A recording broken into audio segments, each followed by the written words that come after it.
I'm about to share with you guys my biggest mistakes and failures for my Pokemon card business in 2025. Going to go over how I addressed them and fixed them, and how I'm still fixing some of them even now in 2026, and why things are going to be looking a lot better. If you are somebody who is just starting out a Pokemon card business, or is thinking about doing it, or just loves seeing the business side of things, definitely going to want to check this out. I don't usually do the whole standing up and talking into the mic thing. I normally like to sit at my desk, but this one got me kind of excited to share with you guys because I really hope that it lands with some people and can help somebody out. Just a little introduction. My name is Alex, and I run a Pokemon card business at cardpenguin.com. I've been selling cards online since 2017. Card Penguin, being a full-fledged business, did not start until later 2024. Hit the ground running 2024 and beginning of 2025, and then hit a few walls dead flat smack in my face. And I'm about to share with you exactly what those were. So we'll just jump right into it, not waste any more time. The first one is a bit of a tough one for me, honestly, and this is huge, and I'm wondering if I should have saved it for last now, but I'll go ahead and talk about it. You cannot be the collector that you want to be and also run your Pokemon card business. You just can't do it. I definitely tried. The big boy himself, Brian over at PokeNE, if you guys know him, he says this exact same thing.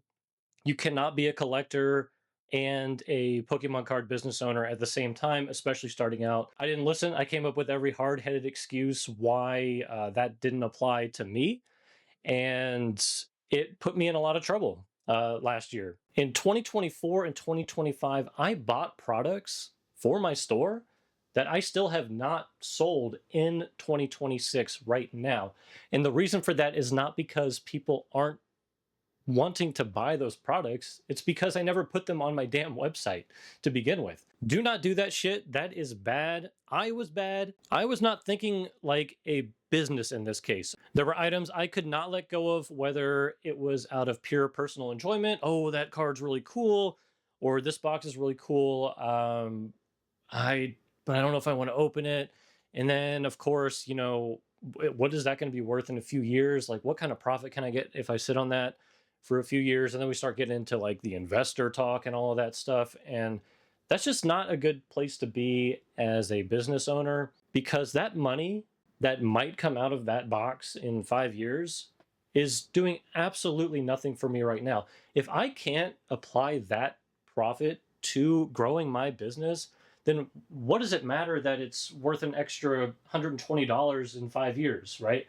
Like, the business isn't going to be alive in 5 years if I do that with all the product. So I was thinking I could use those profits to pay for something big in my life later down the line, or have a nest egg for my family. But that is where I screwed up, because this business is that big thing.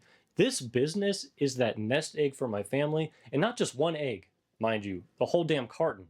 So what am I doing to myself and my family if I'm just pushing it and pushing it and pushing it, instead of applying the money that I could make right now to growing the business into a foundation that can support itself down the line 5, 10, 15 years, to be able to afford me the luxury to afford other things, right?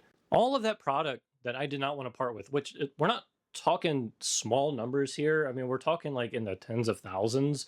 I know on the grand scale, that's still probably small numbers, but on a business my size, that's insane. That's significant. That is so much money that can do so much work for me. I mean, that is buying more product, more relevant product for people now, supplies, shipping supplies. You know, if I wanted to go do some advertisements, that's all money that could be spent building and growing now, rather than having it sit and does God knows what later on.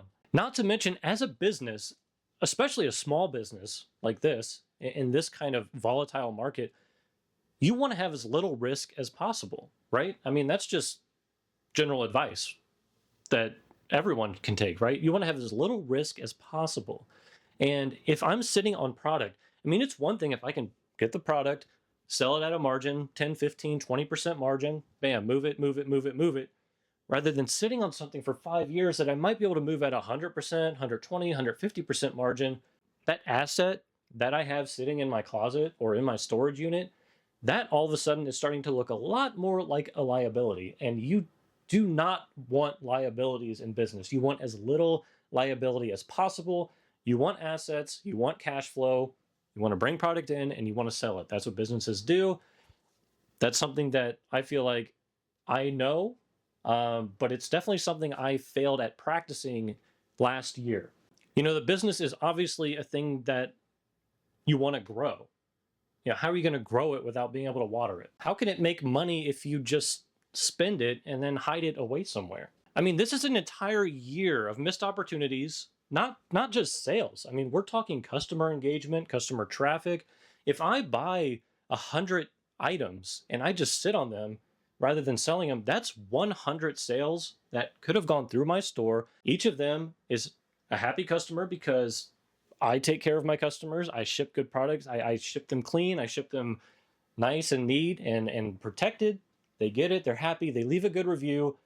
And then someone else wants to buy something like, hey, I can't find it anywhere in here. And they're like, oh, well, I just got mine over at cardpenguin.com. Who knows how many opportunities I missed last year? So now you're saying, Alex, sell that shit now. And you are absolutely right. That is exactly what I'm doing over the last few months. I have been grinding to push and sell off all of that old product that I just don't need to be sitting on anymore, but it's necessary. I had to do it. I had to spew the collector side out of me, like the Vecna smoke, weird stuff coming out of the kids' mouths. Spoiler alert, by the way, if you haven't seen Stranger Things.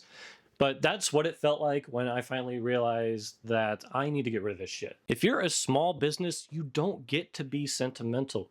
You have to move inventory. Inventory exists to move. That brings me to my next point, being able to offer something else on the website. I should have sold Japanese cards from the beginning. Oh my God.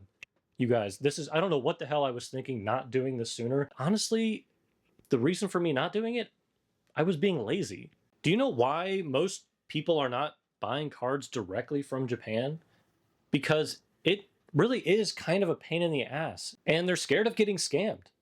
I mean, it's a scary thing to do. I mean, you're sending money to somebody on the other side of the world that there's really not a lot of protection for that money unless you're doing it through PayPal, goods and services, which adds a lot more fees, and the suppliers don't even really like using it. That's a whole other video if you guys want me to get into it. But setting up an account where you're sending over money and hoping that they will send you the product, right? So you don't just find someone and be like, send me the product, here's money. I mean, you're going through Discord, you're going through Instagram, you're going through Facebook, and you're looking at all of these Japanese sellers. You're looking for ones that look legit. You got to reach out to them, got to wait for them to get back to you, and then you got to vet their reviews, if there are any. You have to talk to them like a business and see what their process is and make sure it fits to yours. Don't just take the first person that says, yeah, let's work together. You know, don't take the person necessarily that has the absolute rock bottom prices. I mean, that would be great, but they need to fit your process. I've turned down a couple of opportunities that were a little bit cheaper than where I'm at now, solely because their process did not mesh with mine. I will get more into Japanese distributor side of things in another video as well. But keep in mind that Japanese cards, they also aren't strangle-held like the English ones are. There's a ton of them. You just have to put in the legwork to reach out and get them. There are still plenty of margins to be made, even with the tariffs right now, getting that product over here and selling it on your website. You are not going to get an English distributor that's going to give you anything Pokemon starting out. It just will not happen. I have multiple English distributors, and I either get zero product from them or very, very little. It is not reliable. So moving to Japanese cards has been massive for me. That stuff will move quick. I can get it pretty quick. You still have to factor in a few days' time, but if you are paying attention to your sales and you're paying attention to what your customers want, you order that stuff ahead of time, you get it in. You can even play the risky game and put it up on your site before you get it in to make sales. There's a few different tactics. You just got to be careful. You know, I would definitely do it a couple of times and be comfortable with the process before you get into all of that. So pull a Shia LaBeouf and just do it. Just freaking do it. Okay? Just to wrap it up simply, if you can't get English at a good margin, then the Japanese product is not really a backup plan now. It is the plan. All right, the third huge mistake I made in 2025 for my Pokemon card business was I stopped making content. Now, this one hurt. Not just my business, but my heart. And I'm not saying that to be dramatic or overly sentimental or anything like that. I mean it. I genuinely loved making content. 2024, beginning of 2025, I was putting out regular videos every day on TikTok and YouTube. I got a lot of good feedback. I had some really awesome people to interact with and talk with every day. And on the business side of things, that drove engagement over to my website, and that got me sales. And I was doing this every day. I've got a whole like a series that I was doing. You can go check it out if you want. It was a lot of fun. Took a lot of time, right? Like I just somebody who's sort of I guess a perfectionist in a way and comes from a film background. I really wanted to make sure I put in the time and effort into editing these videos. And anyway, I won't get too deep into that. You can check those out if you want. But yeah, I just stopped and I was going to focus more on making this long form content like what you're watching now. And for some reason, I just couldn't get past the idea that I couldn't make anything good enough to have anyone want to watch it, right? And that's such a odd thought for me now that I'm thinking back on it, because think about the amount of content on YouTube, right? It's insane. It's just about all kinds of anything everywhere, right? And I was just so fearful that I am just going to make something that a million people have already done, or nobody's going to care about it, or whatever, right? Or it's not going to be good enough, like the editing's going to be bad. Who cares, right? I am now at the point, I think that I've realized that I need to stop worrying so much about what every single person is going to want to see and just create something that I want to create, that I want to talk about, that's going to be fun for me, and put that out there. And if people watch, that's great. I am super grateful for you guys watching for multiple reasons, right? I mean, first of all, like I said before, it's engagement for the website. That's great. It grows my business. But it's also a way for me to connect with the community, whether they're YouTubers or customers or just viewers who are interested in this kind of content. It's really good for me mentally. And I think it's good for the space too, to add more thoughts, more opinions. Everyone's experience is a little bit different, right? I'm explaining in this video what I've done wrong and how I'm trying to address it based off of other feedback that I've gotten online from people making similar content to this. And I still made freaking mistakes.